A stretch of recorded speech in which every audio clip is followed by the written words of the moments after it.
a land, a fertile ground where those can be developed. Because we're interested in what they can do and not what they are. May God help us. May God strengthen us. May God give us the wisdom. May God give us the anointing to be able to pour ourselves into that new generation, that we will leave a legacy that transcends us. Even though you might be a pastor, or you might be an evangelist, or you might be a teacher or an apostle, we need to be able to stir the gifting of God that is in every one of us. May God bless you.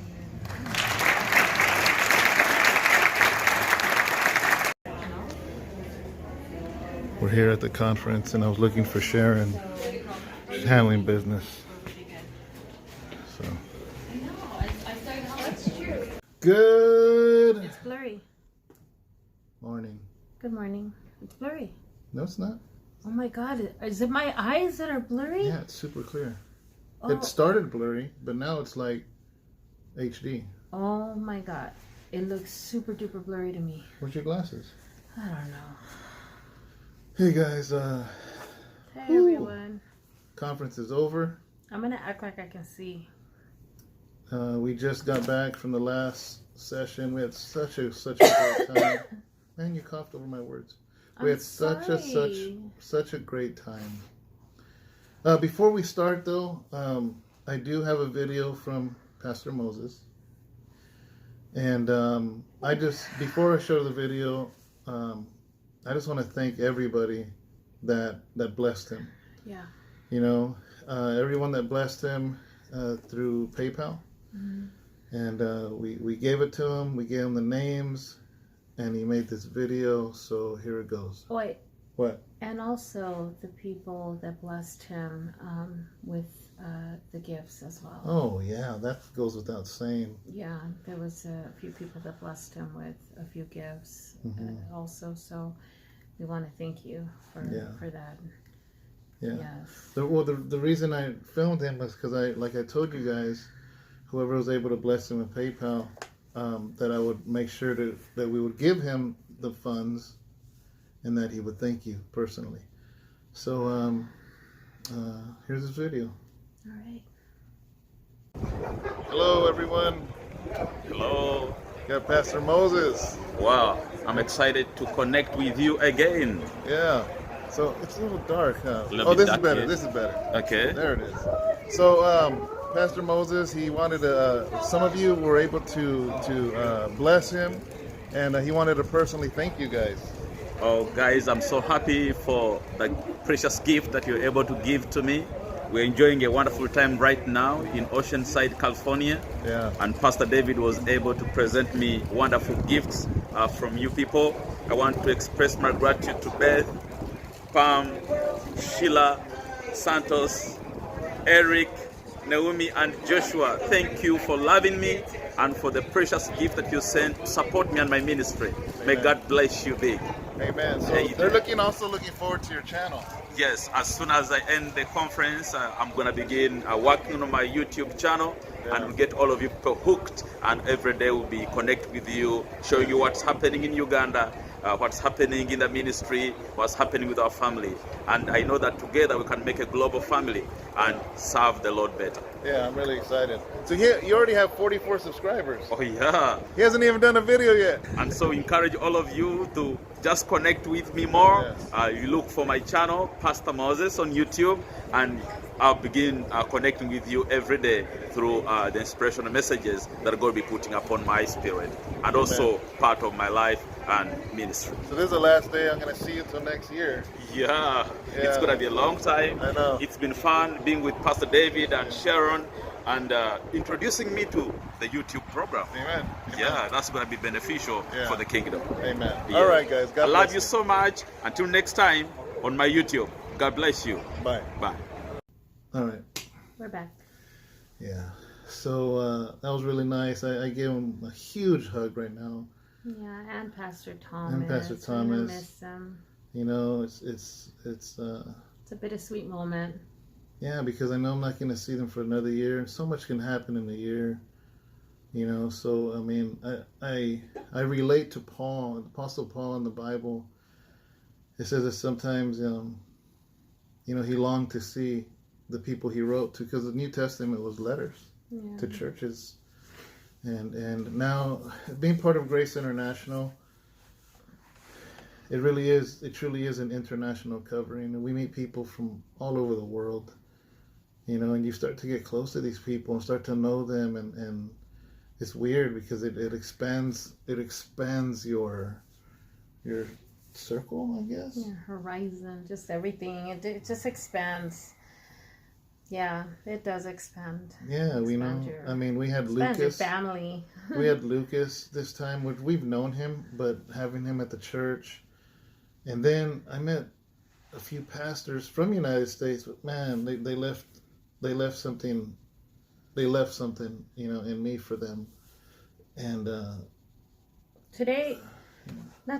just this whole conference has been, for me, it has been life-changing. You know, I've been able to see, out of all the conferences that I've been to with you, today was the one that it just left such a big impact on me. You know, I was able to see a whole different side of things. Like, I was able to, because they spoke about legacy, leaving a legacy. Mm-hmm. And the reason why they spoke about leaving a legacy, it's because it was Taylor. Yeah, that Orville. passed away. Orville Taylor that passed away, and I guess that made Steve Riggle reflect on things. And Steve Riggle's our president of Grace International. He's the president, and it made him reflect on things, and because of that, it made him reflect on legacy, mm-hmm. and the legacy that, you know, Orville Taylor left, and the ones before him. Yeah, and the ones before him, and it made him reflect on so many things. And you know, a lot of things were spoken about throughout this whole conference on legacy, and it made us think about our children. Yeah, made us think about a lot of things. Yeah, just on a lot of things. Mm-hmm. And then it made me think about some of the women, you know, at the church, in the families at our church, mm-hmm. and then, you know, in our families and just everything, and then you guys here and everything. And there's just so much in our hearts, there's so much in our minds, and there's just so much in that we want to talk about and everything, but we just can't do it all in this little bit of time. So I know it's going to take us a little bit of time for us to be able to take it all in and be able to process it, so that we can be able to share more with you guys throughout the whole week. Mm-hmm. You know, so yeah, there's a lot of things I learned. One of them was it was founded by O.C. Harms. And this was 85 years ago. Yeah. Like, the organization we belong to, and it's just a covering of pastors. When you have a legacy of 85 years old, you know, and you see people in the history and people that are still there that have been serving with Grace International for 50, 60, 70 years, there's a safety in that. Yeah. You know, and there's other coverings that are more glittery and more exciting and more, you know, and there's just something about when you're part of something that has such a rich legacy of people, men and women that just love Jesus, serve Jesus, follow Jesus, preach Jesus, you know, and to hear that history and brought to life, you know, in this conference was a huge confirmation for me that we are in the right place. Yeah. You know, and absolutely. And just a lot of the leaders now sharing their heart. You know, Stu Johnson is one of the pastors. He's actually the one that him and his wife Debbie do the administrative, right, mm-hmm. for all of Grace. And I told him today, because he spoke for about 40 minutes or so, and I said, I learned more about you in your 40 minutes than the last 5 years. And he poured his heart out, and it touched me, man. It touched me. You know, and I told him right now, I gave him Alfonso's book, God's Fingerprints, and he's interested in reading it. You know, and because he wrote a couple books. So he goes, wow, you did this? And I said, yeah, you know. But I told him, I said, you know, I'm sorry for not reaching out to you the way I should. Because just him sharing his heart today, Grace International and holding it together as a family, it really means something to him. You know, and it was just beautiful. You know, I mean, I could go on and on about different people. And Matt, what's his name? Craig Schlesinger? Can't say his last name. I think he's from Oregon. Yeah. Oh my gosh, the sermon he did. Amazing. It was the amazing. The sermon he did, powerful, impacted me because, and I don't even want to say the whole sermon, but basically, a lot of times, guys, at House of Wrestle, you guys know that we share in this video that a lot of times we feel like we're the outsiders in the westernized church. And we feel like the oddball, you know? And he made us feel like we're on the right track. We're on the right track. We're not the oddball. Right, yeah. It's the others that are all the oddballs, you know? And it was just so beautiful. For once, we kind of felt like, oh my God, we're on the right track. We're doing the right thing, you know, yay. Yeah, because sometimes we're made to feel like if you don't conform into how everyone else does it, you know, and how everyone else does church, then you kind of feel like you're doing something wrong. Yeah. You know, and it was just complete confirmation. I told him that, and he's just like, what's your number? I want your number. And we exchanged numbers. Yeah. And that was cool. He's the district superintendent in up north, I think in Oregon, Washington, over there. Yeah. And yeah, it was good. And then I got to meet you. You were doing the choir thing, but I got to meet the regional for Bakersfield. Oh, cool. Yeah, and I got to share with him a little bit. Super cool guy, him and his wife. You know, bottom line is that legacy was spoken about. And today, you know, I got to sit down and share with Sister Lydia, and we did talk about legacy. And it's so important, the legacy that we leave or what we're doing to leave that legacy. And we got to always be careful with what we're doing in our lives, who and what we're exemplifying, because there's always going to be somebody watching what we're doing and looking at what we're doing. And that is how legacy is a reflection, you know, of who we are. And it's so important because we got to remember that we exemplify Christ, and there's always going to be little eyes. There's always going to be other eyes. There's always going to be someone viewing us, whether it be somebody who is going to agree or disagree with us, regardless of what it is. But there's always going to be a spectator watching us and what we're doing. And, you know, whether it be positive or negative, or it doesn't matter. But the thing is that there is going to be somebody viewing us. And when we are having someone who's going to be watching us, it's going to have a positive effect when it's a good thing that you're doing. And, you know, that is eventually going to lead to leaving a legacy. Yeah. Because whenever it is positive, it's going to have positive results. It will always have positive results. It may not be right away, you know, and I really, really love that because I think Juan Carlos said that. He said when it's something, you know, I actually wrote that today, and that stood out to me really, really, and that was so. Is it about the difference between an inheritance and a legacy? An inheritance is immediate. Yeah, you can get an inheritance. Somebody dies or somebody whatever. Boom. You don't even have to know how to care for things. You don't have to... Nothing. You could just get an inheritance like that. And it's an immediate. It's immediate. But a legacy takes years. Yes, it takes time.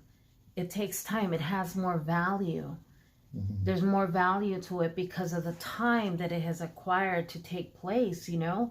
And an inheritance, it's something that you acquire immediately, so it doesn't have the same value as, you know, the legacy because of the time that it's taken. And you talk about your paintings, it's taken you a long time to gain that experience for you to be able, so that's why your paintings have value. It's because of the experience. You know, if you didn't have an experience, then your paintings wouldn't be what they are. Yeah, well, it's a weird, odd question, because sometimes people say, well, how long does it take you to paint that? And really the answer, because here's what some people, because most people live hour by hour. It's like, what do you get paid an hour? So if you're a janitor, a nurse, or whatever, you get paid by the hour. Let's say you're not salary. You get paid by the hour, so you figure that hour is worth that much. So when you ask somebody artistically, so let's say my painting, well, how much do you charge? And I say the amount. And if they say, well, how long does it take you? And it's an odd question, because whether it takes me 2 hours or 20 hours, it's not the hourly pay. It's the years of experience that you're getting. Yeah. You know, I brought this up to my daughter. You heard me telling my daughter, because my daughter's going to be a nurse. This is her last half semester, actually. And I told her, I said, you know, if you help someone in 10 minutes, I said, can you imagine getting paid for just 10 minutes of work? I said, when in reality, I said, mija, they're not getting 10 minutes of your work. They're getting years and years of study, years of staying up late, years of racking your brain trying to get this test right and trying to learn. And you're getting that value in 10 minutes. You're not paying a nurse for 10 minutes. You're paying them for everything they work to get there. Yeah. You know, and I think it's the same with pastoring. And I've learned today, and I've always known this, but it just confirmed today, is that, you know, when I did Bible college, I thank God for Bible college. I learned so much. You know, I got my associate's degree in biblical studies. I'm one class away. I never finished, but my bachelor's in ministry. But honestly, when I first started pastoring the church, see, preaching, that was different. Bible college was great for preaching. But when I started pastoring, it didn't teach you about broken people.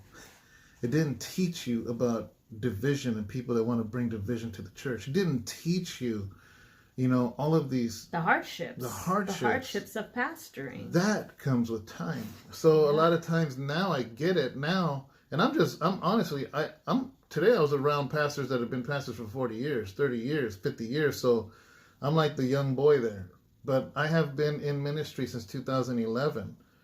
And even in that short amount of years, I have learned so much in the last, 9 years? 9 years that I've been pastoring House of Rest, that now when I see guys that I need to disciple in our church, House of Rest, I see so much, and there's a few individuals that I see something in them.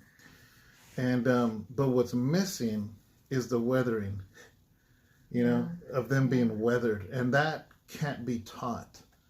That you gotta throw them in the fire. You're just gonna go through it in life, you know. And all I can do though is be a guide, be a wisdom, and because sometimes I see a little immaturity here and there, and I can't get mad. I can't get mad because I can't say, well, they're not really called because they didn't handle that situation right. No, I got to remember, wait, I didn't know how to handle that situation 7 years ago, 5 years ago. You know, that stuff you learn. You learn, and I guess I'm saying this because that's what builds a legacy. It's something that it takes time to get to, you know, and that's why I find safety being part of Grace International, because I'm surrounded with pastors.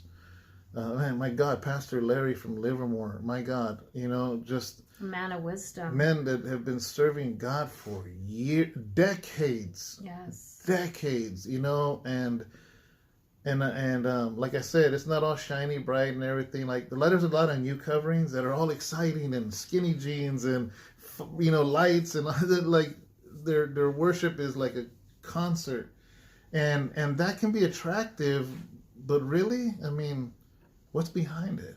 I would rather be grounded where there's men of God that have been serving God, women of God, couples that have been serving God for decades. I find safety in that. That's what I want. When I'm really going through it, I don't need a pastor with skinny jeans and a fancy stage. I need a pastor that is grounded and has been gone to hell and back 10 times, 20 times.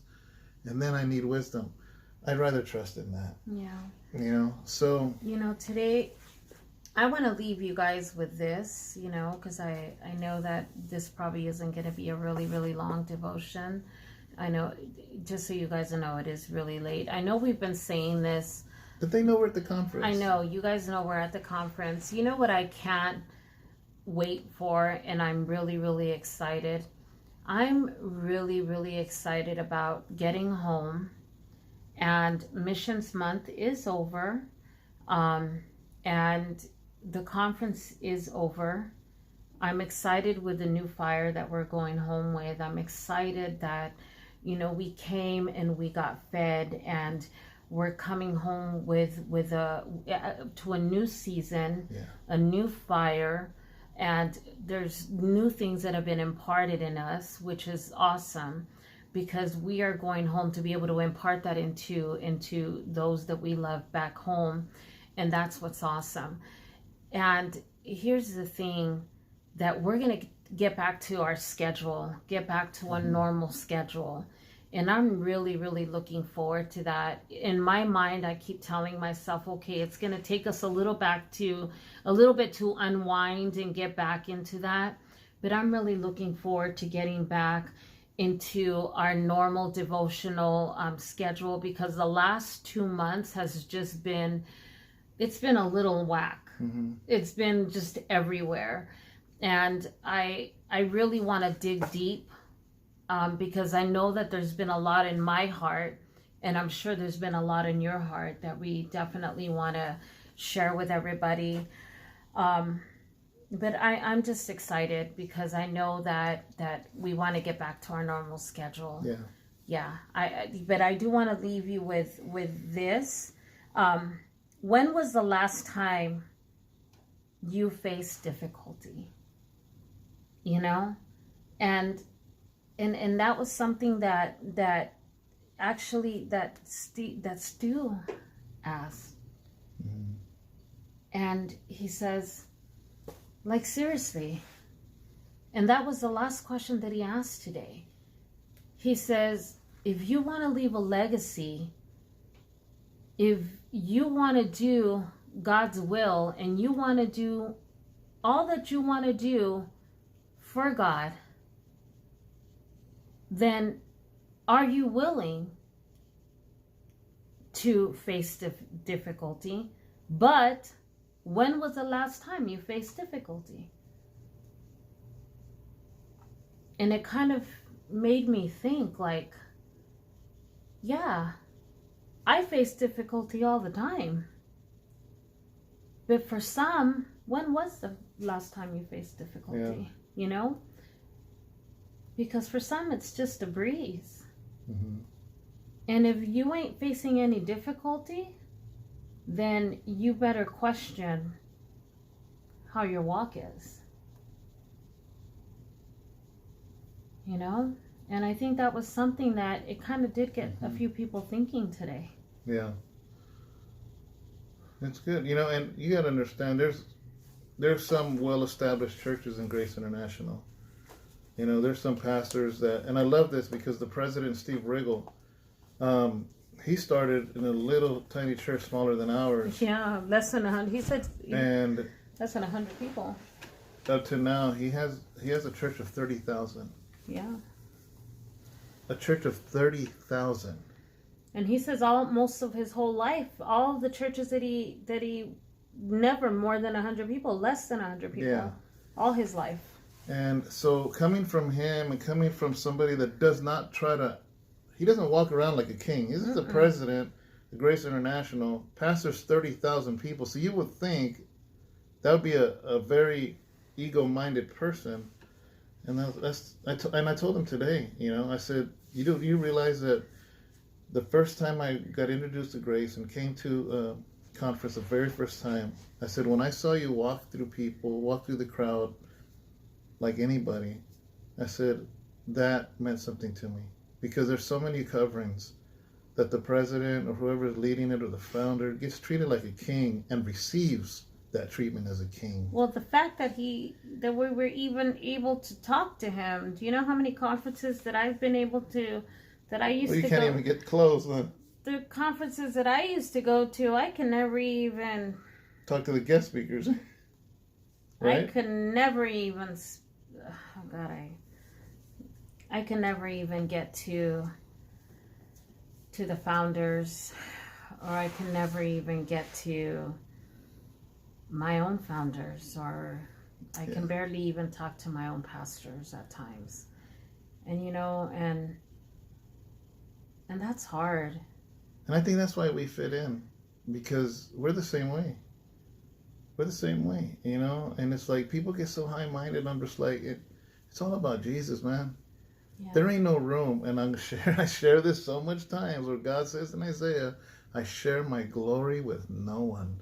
God says, I don't share my glory. I don't share my stage. I don't share my platform. I surely don't share my throne. And that's, and you know, and I never want to be like that. We never want to be like that. Heck no. I think that's why it's like we can go on bike rides with people. That's why we can sit at the church and hang out with people. People can come to our home and hang out. And I think that's why, I don't know. I think that's why it's so different. But then, you know, there's pastors that have YouTubes and they don't even comment on their own videos. You know, and it's like, I don't know, you know. If I ever have a church that I'm so busy I can't talk to people, then maybe that church is a little too big and I'm hoarding leaders now. Yeah. You know, and that's what it comes down to. I never want to be that person. So, anyways, guys. Yeah, if I ever don't get back to you or something like that, please forgive me. Y'all better get on top of me. Like, seriously. I try to always at least like or message or email. I mean, you guys have gotten something from me, but please email me, text me or something and be like, Sharon, you haven't answered me. Like, seriously, because I never want to be like that, because I know what it feels like to, you know, to go through that, or just to be avoided. It doesn't feel good. Yeah. So on the last note, I'm glad I'm not going to be under this light and feel like I'm hatching. Yeah. I've been feeling like I'm going to hatch all week long. Yeah. So, I'm homesick. I miss my fish. I miss home. I miss my cross wall. I just miss everybody. I miss my bed. I miss everybody's faces at church. I miss my bed. I don't know. I miss our normal environment. Yeah? Yeah. I miss watching Netflix and just doing nothing and drinking Cadillacs. I miss watching you paint. I got a lot of paint work. I got to get to work as soon as I get home. Ooh. Praise God, though. Did they see the choir? Yes. Oh my God, you guys, I was trying so hard to not fall off that first step. I'm not kidding. Like, the first step, there was too many of us on there, on the front. It looked packed. But the second one hardly had many. There was only like 5 on the second one, and there was like 10 of us in the first one, and I'm like, and then it started to crack. It started to crack, and I'm like, did I just hear cracking on here? I'm like, oh my God, are we breaking this thing? And I'm like, it better not. And then they told us to stand sideways, so facing, and I'm like, why am I standing sideways next to, on the men's side? And then the girls on next to me decide they want to stand straight forward. And I'm like, so you're forcing me to have to stand all the way sideways facing the men. And I'm like, that's not cool. So I went forward, and I kind of pushed myself forward instead. So I was kind of like in front of everybody. Yeah. And I was almost ready to fall off of the stairs. But it was packed. But guess what? We praised God, and it was awesome. Jenny and was watching. I had so much fun praising Jenny and from the block worshiping. was watching. Jenny was watching. But you know what? We literally, I think, put that choir together in 45 minutes. 45 minutes we practice. We learn those songs as quick as we can. The choir is always put together within 45 to 55 minutes every year. Last year it was the same thing, and then this year it was put together in the same amount of time. One practice. So we had fun, and it was a blessing. Yeah. So thank you guys for watching. Alrighty. Bye, So guys. we're going to get going. Wait, what's today? Yeah, tomorrow we don't do it. Okay, we don't do one. Good, because we're going to be driving. Wait, yeah, we do. Tomorrow's Thursday. No, we don't. Tomorrow's Friday. No, we don't. So I'll see you guys on Sunday. Yes. It's going to be live on Sunday. It's always live. Man, do I got a sermon. Man, I got a... What are you doing? I got a sermon. I think I sort of have the title. And, of course, I forgot got the the title. sniffles. Hold on, wait. I had the title. I think we're a little tired. No, Can you I guys know. tell? The title's going to be something like this. Okay, this is for this Sunday. I didn't come to impress.